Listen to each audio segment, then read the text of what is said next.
Olá, eu sou o Thiago Lopes, diretor do Instituto Farol e especialista em autismo precoce. E hoje vou falar um pouco mais sobre comportamentos disruptivos, sobre comportamentos inapropriados na sua criança com autismo.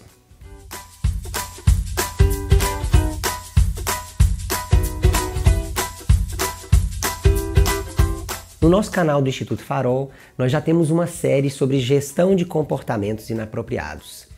E eu queria falar um pouco mais sobre esse assunto. A gente tem tido muitas perguntas, nós temos tido muitas perguntas nesse assunto, de pessoas que têm tido problemas em casa, dificuldades de gestão dos comportamentos das crianças.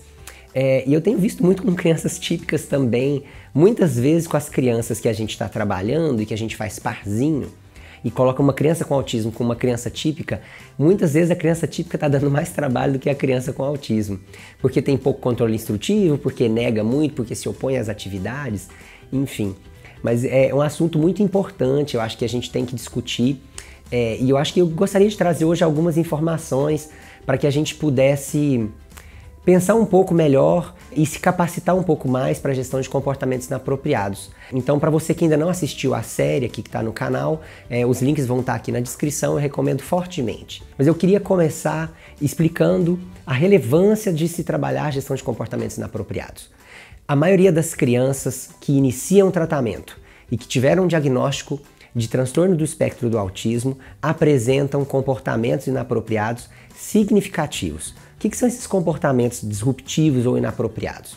Geralmente são choro excessivo, bater, chutar, morder, lançar objetos, destruir objetos, derrubar as coisas de propósito com o intuito de quebrar esses objetos. Às vezes, se bater, se morder, bater a cabeça na parede, cuspir no outro, cuspir no chão. Tem criança também com comportamentos, muitas vezes, de vômito induzido. Às vezes a criança induz o próprio vômito para conseguir atenção, para conseguir parar alguma atividade que ela não quer fazer. Então, uma pesquisa que foi feita em 2018 no Canadá revelou que cerca de 60% das crianças no espectro do autismo, em início de tratamento, apresentam um número significativo e daria aí também uma comorbidade de transtorno de comportamento para essas crianças no espectro do autismo. Então 60% de cada 5 crianças, 3 têm um aspecto significativo, uma dificuldade significativa desses comportamentos e de comportamentos inapropriados. Então, se você é pai ou profissional que trabalha com criança com autismo, é imperativo, é absolutamente necessário que a gente tenha esse conhecimento de saber gerenciar os comportamentos. A gente vê muitas vezes as crianças chorando quando entram na sessão. Às vezes o choro permanece por muito tempo. Tem criança que começa chorando e de repente começa a aprender a se bater, bater a cabeça na parede. E isso afeta muito o desenvolvimento da criança. Então, muitas vezes afeta o desenvolvimento das crianças porque os terapeutas ficam receosos de aumentar o suporte, de fazer demandas, de pedir para a criança fazer as coisas, porque se eu entro em confronto, a criança tem uma crise de comportamento e muitas vezes eu perco a sessão inteira de terapia. Então isso acaba moldando o comportamento do próprio terapeuta. Muitas vezes o terapeuta reduz a frequência de oportunidades de aprendizado para não entrar em conflito, para não gerar comportamentos inapropriados, porque senão ela tem que entrar num ciclo de gestão de comportamentos inapropriados e isso atrapalha também o resto da sessão. Muitas vezes nas famílias o que a gente observa é que a criança acaba moldando todo o ambiente familiar. Muitas vezes a criança acaba gerando um ciclo de evitamento na família também.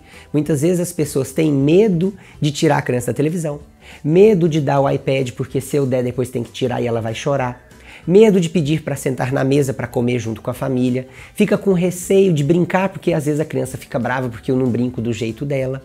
Então vai se criando um ciclo que as famílias e as pessoas vão reduzindo as oportunidades de interação, justamente com uma criança que necessita dessa interação para o seu desenvolvimento. Então, se o seu filho ou a criança que você está trabalhando tem batido, tem chutado, tem mordido, tem tido os comportamentos aí de choro persistente, de choro prolongado, é muito importante que a gente aprenda a fazer as 4 etapas de gestão dos comportamentos inapropriados, que são, primeiro, identificar qual é a função desse comportamento. Qual é a função pragmática, objetiva e observável desse comportamento. Não uma inferência mental. Não, eu acho que é porque ele está com sede, eu acho que é porque ele está com fome. Não, é uma observação direta da função desse comportamento. Essa é a primeira etapa. A segunda etapa é não reforçar esse comportamento inapropriado. E aí, não é que eu não quero que a criança não consiga o suco que ela está buscando, que ela não consiga a atenção que ela está buscando. O que eu quero é que ela não consiga obter o que ela quer de forma inapropriada. Basta eu lembrar que essa criança vai crescer e que se ela continuar fazendo isso de forma inapropriada, ela vai ser um adulto que vai, por exemplo, bater para obter os objetos que ela quer. E é tudo que a gente não quer para as nossas crianças no espectro do autismo. Um outro aspecto importante de não reforçar o comportamento inapropriado é que muitas vezes esses comportamentos inapropriados substituem os comportamentos apropriados e aí a criança deixa de aprender. Uma criança que toda vez que chora obtém o que ela quer, ela tem algum motivo para aprender a falar? Se ela consegue tudo o que ela quer com o choro, ela não tem por que falar. É muito mais fácil, o esforço é muito menor, o esforço do choro. Então, segunda etapa, não reforçar o comportamento inapropriado. A terceira etapa é justamente identificar um comportamento apropriado alternativo. Um comportamento apropriado que possa substituir aquele comportamento inapropriado que a gente está observando. Seja o choro, seja bater, seja morder, seja qual seja esse comportamento inapropriado.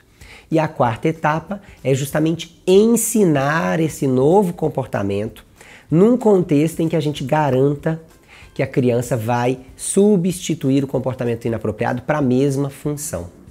Então essas 4 etapas são absolutamente importantes. E eu recomendo muito que vocês leiam sobre suporte ao comportamento positivo, Positive Behavior Support em inglês, que é o que existe de mais moderno aí para dar ajuda a essas crianças que têm hoje dificuldades comportamentais. Então, se você é pai ou profissional, se a sua criança tem demonstrado comportamentos inapropriados numa frequência mais elevada, é muito importante a gente abrir essa discussão e a gente fazer esse trabalho precocemente, porque ele pode se agravar com o tempo e a gente pode perder muitas oportunidades de desenvolvimento da nossa criança porque a gente está evitando ou porque as pessoas estão evitando a interação com ela. Tá? Existem outras medidas também de prevenção para que a gente possa intervir no ambiente, nos antecedentes e reduzir as chances desses comportamentos inapropriados aparecerem, mas isso vai ficar para um próximo vídeo, tá bom? Então no próximo vídeo eu vou falar um pouco mais sobre medidas de prevenção que possam auxiliar aí na redução dos comportamentos inapropriados. Assista a série, vocês vão gostar bastante, acho que vai poder ajudar vocês. Muito obrigado pela sua participação e até breve.